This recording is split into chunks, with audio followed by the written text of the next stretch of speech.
Have you ever, like, just wanted a simple answer? You know what I mean? Oh, yeah, for sure. Happens all the time. Like, you think something's going to be straightforward, and then, bam, curveball. Yeah, exactly. That's what this whole Kesser and Steen investigation felt like to me. Interesting. In what way? Just reading about it, they were checking out municipal compost, the stuff we get from garden waste. Right, the good stuff. It's supposed to be all organic and everything. Yeah, exactly. Perfect for the garden, right? Yeah. But then, get this. They find glyphosate in it. Glyphosate. Whoa, hold on. Like, the weed killer glyphosate. Yep, that's the one. I was like, wait, what? How does that even happen? It's supposed to be broken down in the compost. That's wild. So that's what we're diving into today, their article and this whole mystery of glyphosate in compost. Sounds like a real head-scratcher. Where do we even begin with something like that? Well, I figured we could start with the basics, like how compost is supposed to work. Okay, back to composting 101. Yeah, it's all about those little microbes breaking everything down. Right. Turning waste into good stuff. Right, the microbial superheroes of the garden. And the article mentions that glyphosate breakdown, that's mainly down to these microbes too. Makes sense. They break down pretty much everything else. Exactly. And keeping things warm, moist, good airflow, and a neutral pH, that all helps the microbes do their job. It's like creating the perfect microbial spa. Right? Exactly. So you'd think with all that going on, glyphosate wouldn't stand a chance. Yeah, you'd think it would be long gone by the time the compost is ready. But Kesser and Steen, they found it hanging around. Yeah. And these guys, they clearly know their compost science. So there's got to be something else going on here, something beyond just basic composting principles. Okay, so let's dig into that. The article talks about the glyphosate molecule itself being pretty stable. Ah, so it's not as easily broken down as we might assume. Right, it doesn't just disappear with heat. It can withstand those typical compost temperatures, like 50 to 70 degrees Celsius. So that initial assumption that heat would take care of it, not quite right then. Not necessarily. And what about pH? The article mentions that neutral to slightly alkaline is generally best for those good microbes. Right, the ones that break down stuff efficiently. Yeah. But in a big municipal composting operation, could the pH levels get out of whack? It's possible. Large-scale composting can be a bit of a beast to manage, Maintaining consistent conditions isn't always a walk in the park.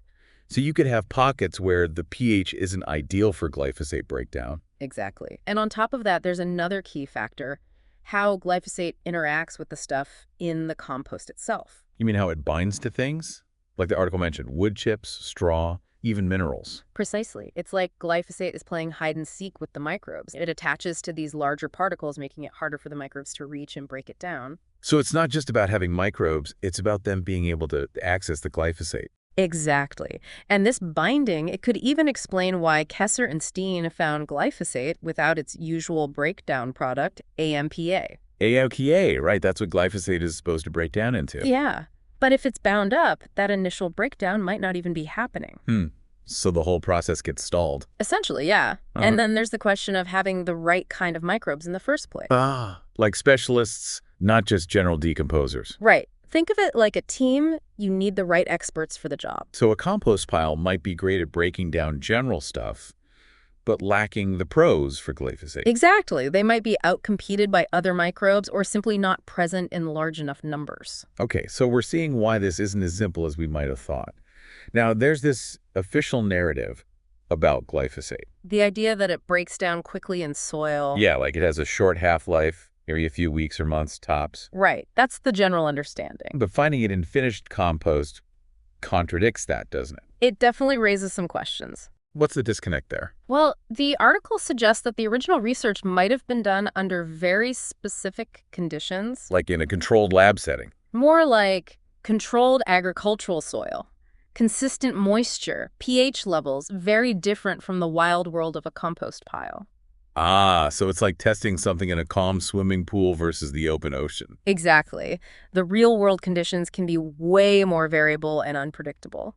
And the article says newer research shows glyphosate can actually be more stable in organic-rich environments. Because of that binding we talked about, compost, with all its organic matter, might actually help glyphosate stick around. So it's the opposite of what you expect. Yeah, you'd think all the biological activity would speed things up, not slow them down. So if it's not breaking down as expected, where's this glyphosate coming from? Well, it's not like they're spraying it directly into the compost piles. Yeah, that wouldn't make any sense. Right. The article points to the incoming organic material as the source. The garden waste itself. Exactly. Grass clippings from treated lawns, sprayed weeds, even straw that might have residues from conventional farming. So it's like we're concentrating the glyphosate that was already present. In a way, yeah, whatever was in the raw materials ends up in the finished compost. Okay, now for the big question. What does all this mean for our gardens and for the environment? This is where it gets concerning. Measurable levels of glyphosate in finished compost, that's a red flag. And the article mentioned AMPA, that breakdown product. Right, which can also persist and potentially accumulate. And a lot of tests only check for glyphosate, not AMPA. So we might be underestimating the total amount of these compounds in our compost. And if they're finding glyphosate without AMPA, that means the breakdown isn't even happening. Yeah, the article called that a mega big problem. It sounds serious. Why is that so significant? It suggests glyphosate is way more stable in compost than we thought. If that first step of breaking down isn't happening, it could stick around for a long, long time. And what about leaching? The article mentioned that. Right, rainwater could carry it into groundwater, and who knows where else. So potentially contaminating our water systems. It's a possibility and one we can't ignore. This whole thing makes you question the regulations around glyphosate, doesn't it? Absolutely. Why wasn't this compost issue looked at more closely during the approval process? It seems like a pretty big oversight. Especially considering how much we rely on compost. And it makes you wonder what else we might be missing. That's the thing, right? When these unexpected findings pop up, it erodes trust. Like, what else are we not seeing? It reminds me of those past instances where chemicals were deemed safe, only to find out later they weren't. Lead, PCBs, PFAS, it's a worrying trend. It really is. It highlights how our understanding of these things is always evolving. And the article makes a good point about those safe limits. Right. They're not always based on hard science. There's often politics and economics involved. So the limits might not actually reflect the real risks. Exactly. And then there's the issue of proving harm. Like if someone thinks their health problems are linked to glyphosate in compost, It's incredibly difficult to prove that direct link. especially with long-term effects, that might take years to show up. It's a real challenge, and it highlights the need for a more precautionary approach. So back to that question of where glyphosate goes. If it's not breaking down in compost, what's its fate? That's the million-dollar question. It could persist in the soil for years, potentially leaching into the environment. We don't have a clear answer, do we? Not yet. More research is definitely needed. The article praised Kesser and Steen for raising these issues. They did us a huge favor by shining a light on this. If two young investigators can find this, it shows a major gap in our understanding. And it highlights the importance of questioning assumptions, even about things we think we know. The article ends on a kind of unsettling note. About what happens to the compost if people stop using it. Yeah, it might end up in less regulated places like agricultural fields. Which could increase the risk of leaching into water systems. It's a complex issue with no easy answers. It really is. It underscores the interconnectedness of everything, from our gardens to our waste management systems. So what's the big takeaway from all this? Well, Kesser and Steen's findings challenge the idea that glyphosate quickly disappears. It raises concerns about its stability, the regulations, and the long-term effects on our gardens and the environment. And it begs the question, what other hidden dangers might be lurking in our everyday products and practices? It definitely makes you think twice about what you're putting in your garden. It does. And it makes you wonder about the broader implications for our food system and the health of our planet. So, to our listeners, we'd love to hear your thoughts.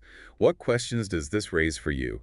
What steps can we take to ensure a safer and more sustainable future? Let's keep this conversation going. We all have a role to play in protecting our environment and our health. Have you ever, just wanted a simple answer? You know what I mean? Oh, yeah, for sure.